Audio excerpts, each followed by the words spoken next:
দর্শক, বাংলাদেশে যা হচ্ছে সেটা খুবই খুবই কিন্তু একটা মানে ডক্টর ইউনূস যেটা ভেবেছিল যে ঠিক করে কাজ করবে, কিন্তু কাজ করতে পারছেন না। তিনি এখন তার পদ থেকে তিনি ইস্তফা দিতে চাচ্ছেন ডক্টর ইউনূস। তিনি আরও বলেছেন যে তিনি নাকি এই পদে থাকবেন না, তার উপর তাকে মিথ্যে গালিগালাজ করা হচ্ছে, তাকে মিথ্যে অপবাদ দেওয়া হচ্ছে। হ্যাঁ, এই কথা তিনি নিজেই বলেছেন। আর তাছাড়া বন্ধুগণ, তাছাড়া হচ্ছে বাংলাদেশে নতুন একটা দল গঠন হচ্ছে।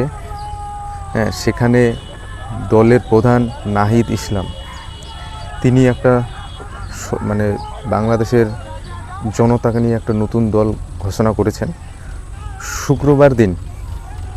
হ্যাঁ, মনে হয় সেই দল নির্বাচন লড়বে, এই জন্যেই।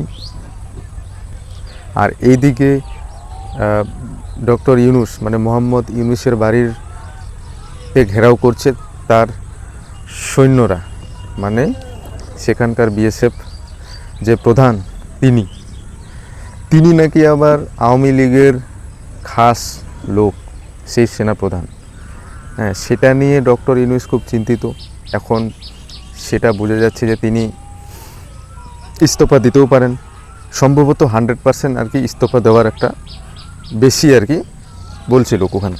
আর পাশে যে ভিডিওটা দেখতে পাচ্ছেন সেখানে কিন্তু প্রচুর পরিমাণে আন্দোলন চলছে। কিন্তু সেখানে যারা বলছিল ডক্টর ইউনূসকে আগে যারা সমর্থন করছিল, তারাই এখন আবার আওয়ামী লীগকে সমর্থন করছেন।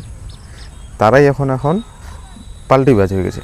সেখানকার পরিস্থিতি খুব খারাপ। অর্থনৈতিক দিক থেকে যদি দেখা যায়, বাংলাদেশ পুরা নিচে চলে গেছে, এবং সামরিক কূটনীতিক দিক থেকে দেখা যাচ্ছে পুরা নিচে চলে গেছে। যে দর্শক, যে ইউনূস ভেবেছিল পাকিস্তানের সাথে, চায়নার সাথে বন্ধুত্ব করে তিনি বাংলাদেশে ব্যবসা বা বাণিজ্য শুরু করবে, সেটা আর হলো না বোধহয়।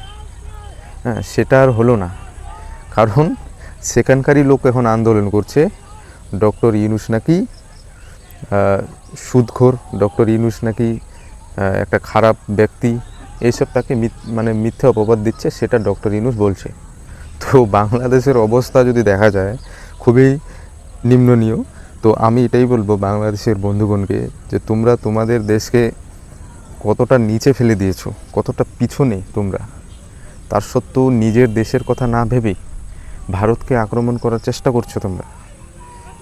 পাকিস্তানের সাথে যে হাত মিলিয়েছিলা, কী লাভ হলো? কোনোই তো লাভ হলো না। না কোনো ব্যবসার দিক থেকে লাভ হলো, না অর্থনৈতিক দিক থেকে লাভ হলো। কারণ অর্থনীতির দিক থেকে যদি দেখা যায়, পাকিস্তানই তো ডুবে আছে, বাংলাদেশকে কি সাহায্য করবে? হ্যাঁ, তো এটাই হচ্ছে কথা।